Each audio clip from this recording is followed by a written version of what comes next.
Hello YouTuber, আজকের এই HTML comments tag পর্বে আপনাদেরকে স্বাগতম। HTML এর ধারাবাহিক পর্বগুলো দেখে আপনি উপকৃত হচ্ছেন কিনা সেটা আমাকে অবশ্যই জানাবেন।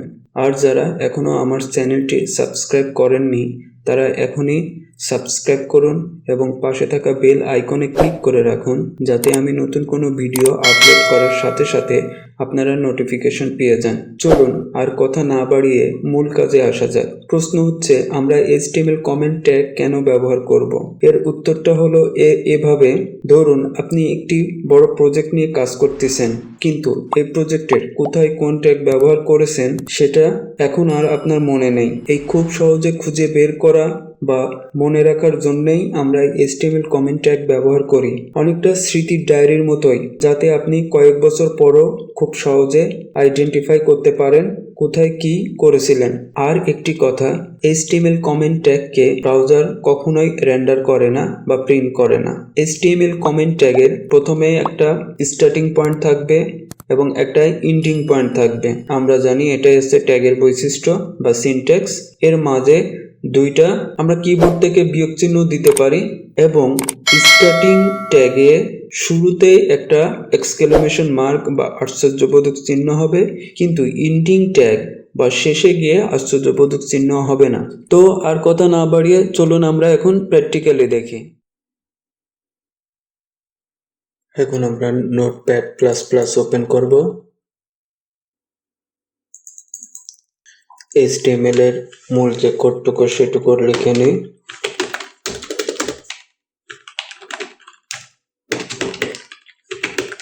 HTML শেষ করলাম।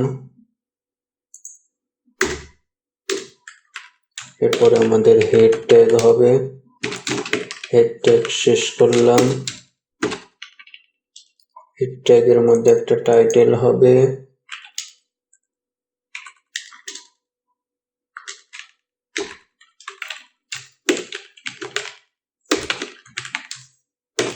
টাইটেল ট্যাগ শেষ করলাম।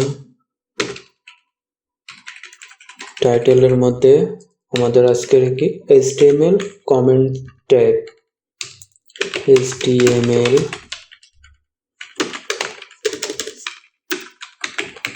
কমেন্টস ট্যাগ সেভ করে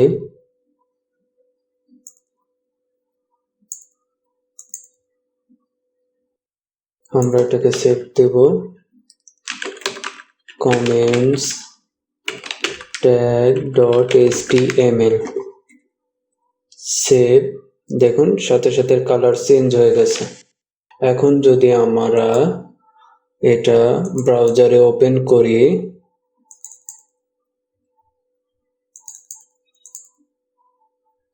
HTML comments tag double click করলাম, অপেক্ষা করি।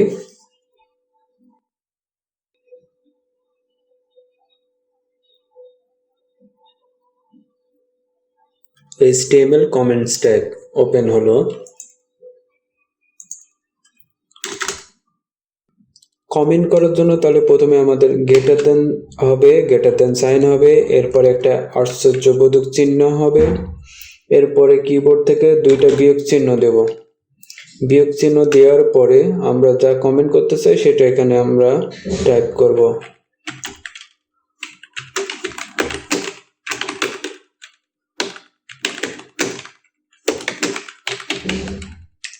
জাস্ট আমি এখানে লিখলাম রাইট ইউর কমেন্টস হেয়ার।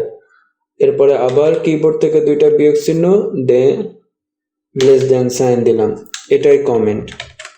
এটা ব্রাউজার রেন্ডার করবে না। আমরা রিফ্রেশ দিই, দেখুন এতটুকু আসে নাই, কারণ এটা কমেন্ট। কমেন্ট কখনো ব্রাউজার রেন্ডার করে না, এটাই কমেন্টের বৈশিষ্ট্য। এই কমেন্টগুলো আমরা কেন ব্যবহার করি তার আগে একটু বলে, আমরা এটা খুব সহজে মনে রাখতে পারি। কমেন্ট একটা প্রথমে লেস দেন এবং গ্রেটার দেন সাইন হবে। স্টার্ট গ্রেটার দেন সাইনের পরে একটা আশ্চর্যবোধক চিহ্ন হবে, এরপরে দুইটা মাইনাস সাইন হবে। এরপরে আমরা যা লিখতে চাই, যা কমেন্ট করতে চাই সেই কমেন্ট করব, তারপরে আবার দুইটা মাইনাস সাইন দেব, এরপরে লেস দেন সাইন দেব। এভাবে আমাদের একটা কমেন্ট ট্যাগ ব্যবহার করতে হয়। কথা হলো আমরা কমেন্ট কেন ব্যবহার করব।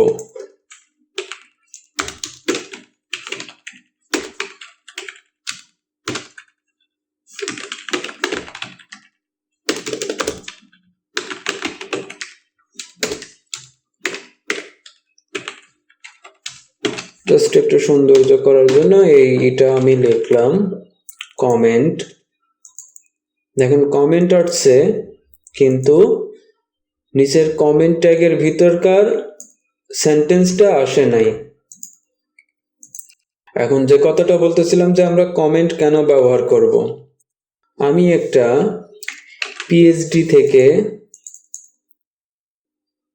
পিএইচডি টেমপ্লেটকে এইচটিএমএল টেমপ্লেটে কনভার্ট করেছি, দেখাই।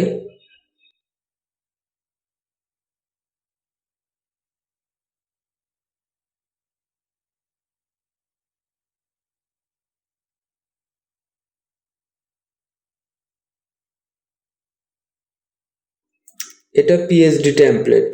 এই পিএইচডি টেমপ্লেটটাকে আমি কি করলাম, এইচটিএমএল এ কনভার্ট করলাম।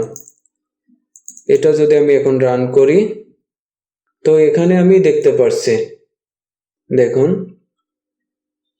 এখানে অনেকগুলো কোড আমার ব্যবহার করতে হয়েছে। এখন কোনটা কোন সেকশনে আছে সেটা যখন আমি এটা বের করতে যাব, তখন আমার খুব কষ্ট হয়ে যাবে খুঁজে পেতে। এই খুঁজে পেতে যাতে কষ্ট না হয়, এই কারণে আমরা কমেন্ট ব্যবহার করি। এটা নোটপ্যাড প্লাস প্লাসে ওপেন করলাম, দেখুন এখানে আমি কি করলাম, ইয়োগা ক্লাস পার্ট স্টার্ট, তারপরে কি করলাম ইয়োগা ক্লাস পার্ট ইন্ড, তার মানে ইয়োগা ক্লাস এখান থেকে শুরু হয়ে এই যে বর্ডারটা দেখছেন, এই বর্ডারের উপরে এই এখানকার এতটুকু যে যাবতীয় কোড ব্যবহার করা হয়েছে, সেই কোডটুকু এতটুকু এরিয়াতে ব্যবহার করা হয়েছে, সেটাই আমি এই কমেন্টের মধ্যে রাখছি, যে এখান থেকে আমি এই সেকশনটা শুরু করছি এবং এই সেকশনটা এখান থেকে শেষ হয়ে গেছে। তাহলে যখন এটা কোনো ডেভেলপার এই টেমপ্লেটটাকে ডেভেলপ করতে যাবে, তখন তার জন্য কাজ করতে সুবিধা হবে, বা আপনি যদি পরবর্তীকালে মডিফাই করতে চান তাহলে আপনার জন্য সেটা সুবিধা হবে। যেমন ধরি আমি এখানে কি, এটা আমার হেড ট্যাগ, তাই না? তো হেড ট্যাগের মধ্যে দেখছি আমরা অনেকগুলো কোডিং করছি। তো এই হেড ট্যাগের মধ্যে আমাদের জাভা স্ক্রিপ্ট আসতে পারে, জেকোয়ারি আসতে পারে, ফন্টের লিঙ্ক করতে হতে পারে, ফন্ট অসাম আমরা এখানে লিঙ্ক করাইতে পারি, যেমন এখানে লিঙ্ক করানোই আছে ফন্ট অসাম। তো এটাকে আমরা একটা কমেন্ট দিতে পারি। কমেন্টের জন্য আমাদের কি করতে হবে আমরা জানি, প্রথমে গ্রেটার দেন, তারপর একটা এক্সক্লেমেশন মার্ক, দুইটা মাইনাস চিহ্ন, ACAD head, area, START start, এরপরে আবার দুইটা মাইনাস সাইন দিয়ে লেস দ্যান সাইন দিলাম। জাস্ট এটাকে এখান থেকে কপি করে নিলাম, হেডের নিচে গিয়ে এটাকে পেস্ট করে দিলাম। তাহলে এখানে আমি লিখলাম ইন। তা আমি খুব সহজে এখন বুঝতে পারছি কি, যে এখান থেকে আমার হেড শুরু, এখান থেকে আমার হেড শেষ।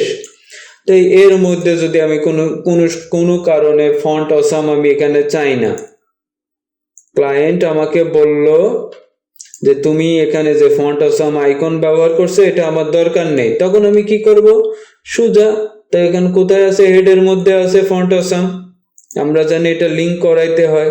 তো জাস্ট আমি এখান থেকে এই দুইটাই ডিলিট করে দেব, শেষ। এখান থেকে যদি আমি এখানে ডিলিট করে সেভ দিই, তাহলে এটা এখানে আর আসবে না, ব্রাউজার রেন্ডার করবে না। তো জাস্ট আমি আপনাদের উদাহরণের জন্য এই পেজটাকে দেখালাম। তো আমাদের যে মূল কাজ, সেই কাজটা হচ্ছে আমরা কমেন্টে কিভাবে ব্যবহার করব, কেন ব্যবহার করব। আবার বলি, প্রথমে আমাদের একটা গ্রেটার দেন সাইন হবে, তারপর একটা এক্সক্লেমেশন মার্ক হবে, দুইটা মাইনাস, মোট চারটা মাইনাস হবে, এরপরে লেস দেন সাইন হবে। এই দুইটা মাইনাসের মাঝেই আমাদেরকে কমেন্ট করতে হবে। আশা করি বুঝতে পারছেন।